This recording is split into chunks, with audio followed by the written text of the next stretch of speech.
911, what is the location of your emergency? He's here. He's here. He's outside. Who is outside, Michaela? My ex. I have order of protection against him. What's going on? I'm sorry. Michaela, what's happening? He just shot her. Hurry up. What happened? Send the ambulance. Send the ambulance. Send the ambulance. Where is she shot? I can't tell. Please. Oh my God. Help me, Lord. Help me, Lord. Help me, Lord. Since 2007, there have been at least 75 domestic violence gunshot deaths in Nashville, with Michaela Carter being one of the victims. Those who were legally prohibited from possessing firearms shot over 40% of the victims. Jay killed his wife shortly after being released from prison. Even a protective order could not prevent it. He not only killed her, but he also posted on social media to let everyone know what he wanted to do and that there was nothing to lose. Let's examine how the police were unable to save this woman's life as we go deeper into this heartbreaking story. Before we begin this video, we would like to express our deepest sympathies to the family and friends who were severely affected by this horrible crime. We would also like to send condolences to Michaela's family and friends.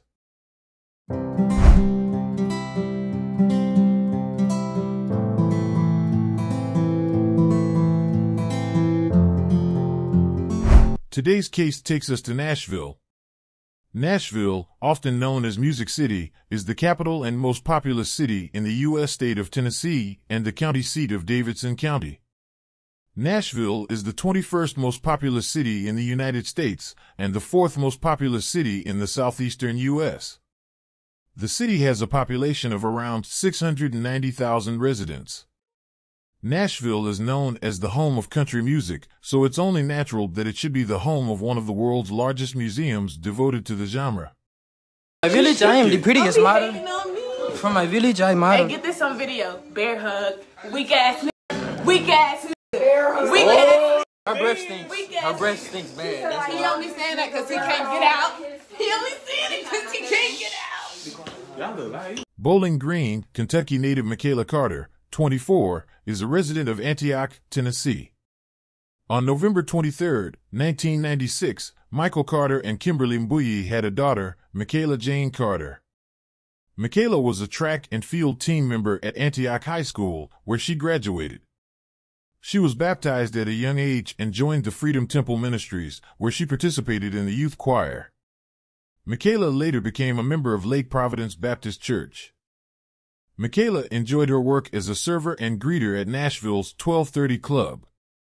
When Michaela entered a room, it seemed as though a dazzling light was surrounding her if you were ever in her presence. A young woman with a heart for helping people and a warm, compassionate disposition. She was a foodie who enjoyed going shopping, reading, and writing in her diary while sitting by the lake. She might have been organizing an event, dancing, or just spending time with her loved ones. She merely enjoyed eating. Approximately 10 years ago, during their time in high school, Carter got to know James Leggett. She enjoyed reading and keeping a journal, and she was an excellent track player. She stated that Leggett couldn't take his eyes off of her when she walked into class one day. When Carter smiled, it brightened the entire room and her face. Upon beginning their relationship, Leggett and Carter gave off the impression of being a happy couple. They were often dancing and laughing together. However, as Leggett got into legal issues and spent time in and out of jail, they drifted apart. His criminal history includes multiple felony convictions for drug possession, burglary, and robbery from 2013 and 2017. These offenses prevented him from possessing a firearm. Though Leggett had a past and had occasionally violated his probation, Carter never lost hope that he would change. In April 2020, Leggett and Carter had reconciled and were living apart when police were called to Leggett's parents' home on suspicion of domestic assault, which did not include Carter. They moved in together after eloping in December 2020. Leggett had started to exert authority. He would take her phone away to isolate her, read her texts, and listen in on her phone calls. He endeavored to persuade her that her family's love for her was fake. He began using narcotics and continued cheating on her. A few months prior, she'd attempted to leave him, but he had physically assaulted her until she lost her ability to move. She tried overdose to end her life since the assault had grown so unbearable. She expressed her belief that the only way she could end her relationship with Leggett was if one of them died. Carter then pressed charges against Leggett. Carter also asked the court to issue an order of protection against him. Leggett was taken into custody. However, the accusations of assault were dropped in less than 2 weeks. Despite the charges being withdrawn, Leggett was still imprisoned for breaking his probation.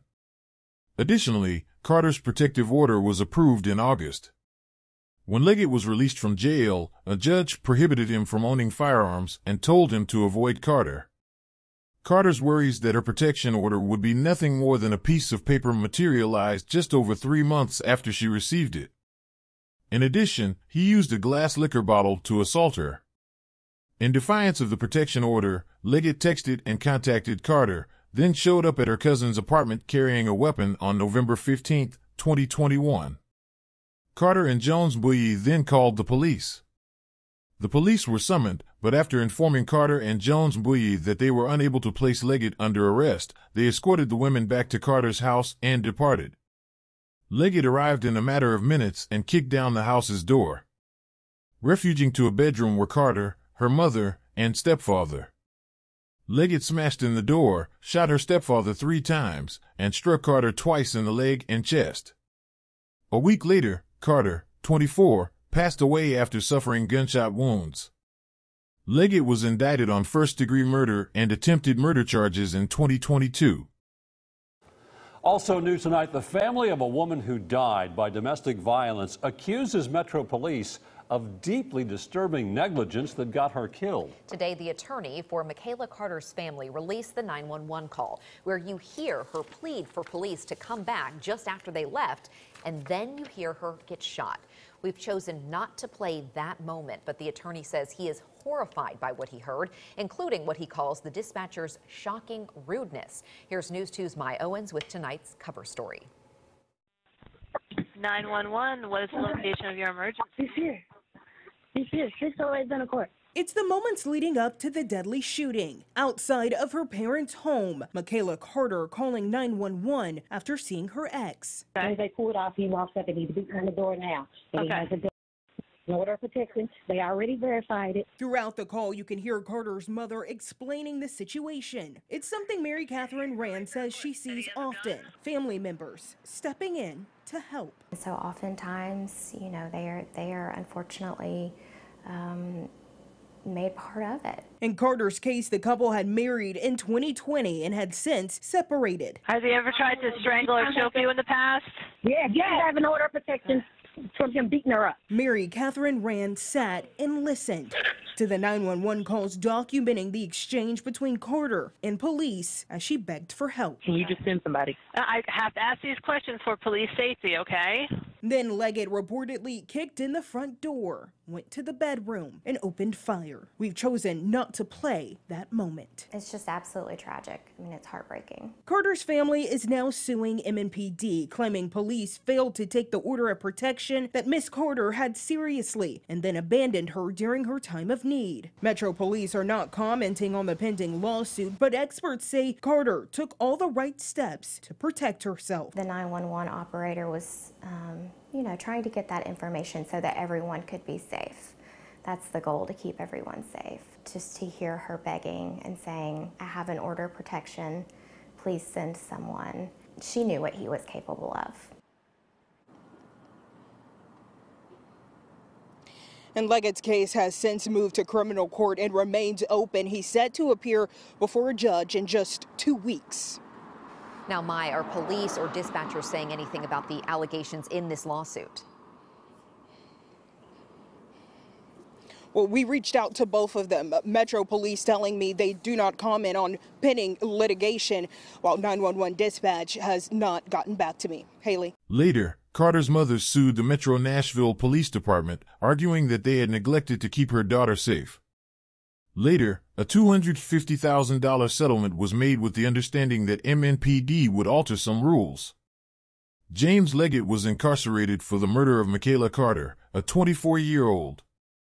At Riverbend Maximum Security Institution, he passed away on July 4th. The medical examiner is still investigating his cause of death.